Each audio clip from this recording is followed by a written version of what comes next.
Olá pessoal, sejam muito bem-vindos ao nosso canal Foca na Fono. Eu sou a doutora Marília Seno, fonoaudióloga e psicopedagoga, e hoje eu quero conversar um pouquinho com vocês sobre o transtorno do espectro autista. Mas o que é isso?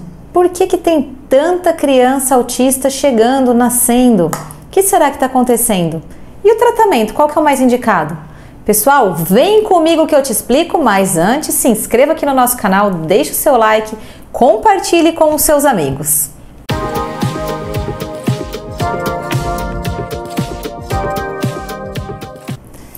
Então, pessoal, vamos conversar hoje sobre o transtorno do espectro autista. Gente, essa é uma condição classificada como um transtorno do neurodesenvolvimento no DSM-5, que é o Manual de Diagnósticos Médicos. Até 2013, o autismo, como era chamado, estava na mesma categoria que a síndrome de Asperger, a síndrome de Rett, quando definiu-se que eles englobariam juntos o TEA, transtorno do espectro autista. Então, indivíduos que reúnem algumas condições que comprometem a linguagem e a socialização, o comportamento, elas são caracterizadas como fazendo parte do espectro autista. Por isso, quer dizer, esse é um dos motivos que fez com que o número fosse elevado. Hoje nós temos aí, a cada 36 crianças nascidas, uma se classifica como TEA, transtorno do espectro autista.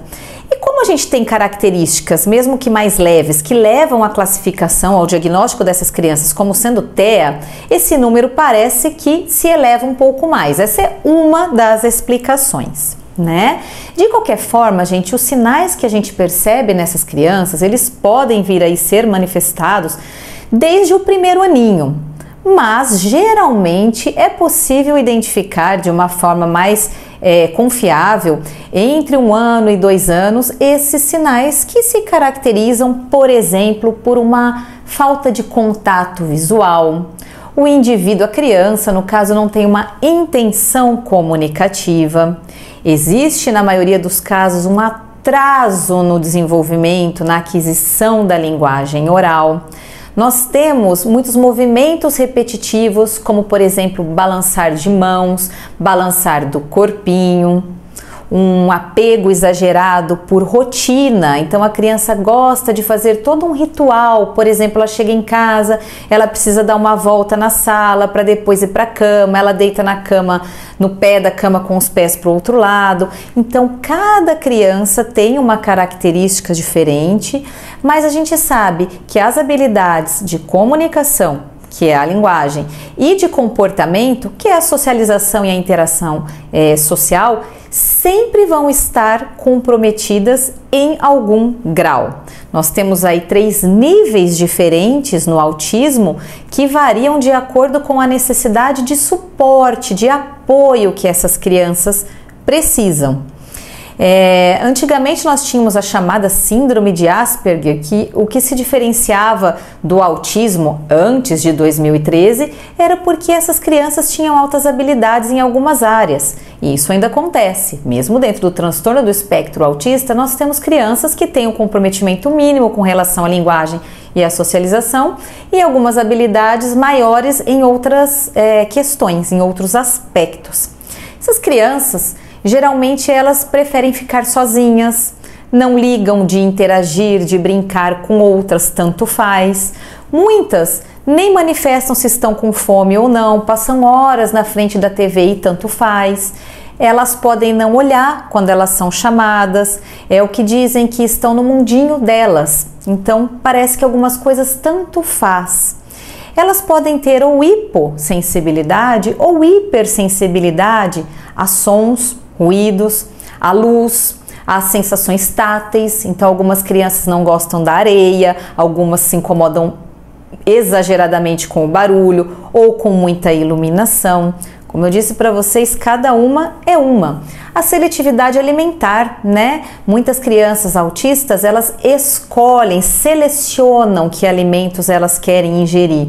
Essa seleção pode ser por cor, pode ser por aspecto, por aspecto tátil, né?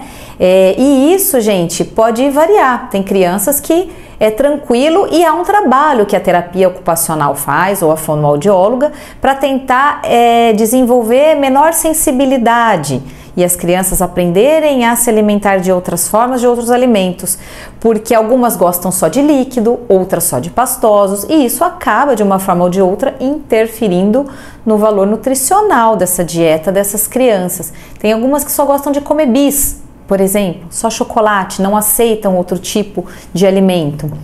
Então essa é mais uma característica. Essas crianças gostam muito de separar objetos usando algum outro critério, por exemplo, por cor, ou por forma, ou por categoria, animais separados de miniaturas de carros, separados de cores.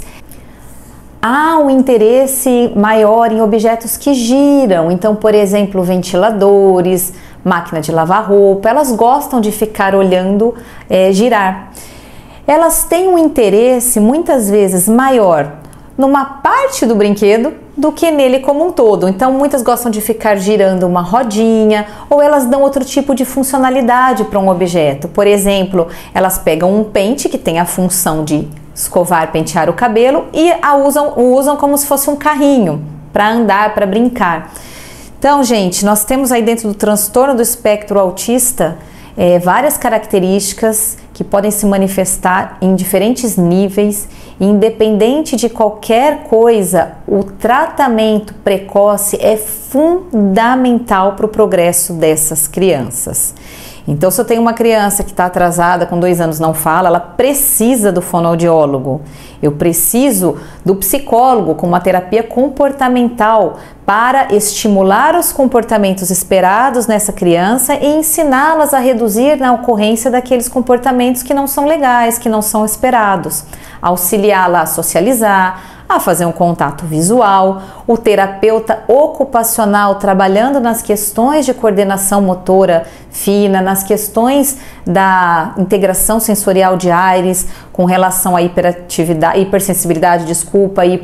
hipossensibilidade. Nós vamos precisar de uma atuação de uma equipe multidisciplinar para intervir, estimular adequadamente essa criança como um tratamento. O tempo que isso vai durar, só cada profissional de cada área, quando alcançar os seus objetivos, é que vai poder dizer se é um momento de alta ou não é ainda, ok? Pessoal, se você conhece alguém com todos esses sintomas ou algumas dessas manifestações que eu falei, leve para uma avaliação. É importante identificar o quanto antes para que a gente tenha a melhor conduta possível, inclusive para que no ambiente escolar essa criança possa ser assistida da melhor forma, visando aí a sua independência e o seu progresso. Se você gostou desse vídeo, curta aqui, deixe o seu like e inscreva-se no nosso canal para que o YouTube entenda que esse vídeo é importante, pode ajudar outras pessoas, e compartilhe com os seus amigos. Te aguardo nos próximos vídeos.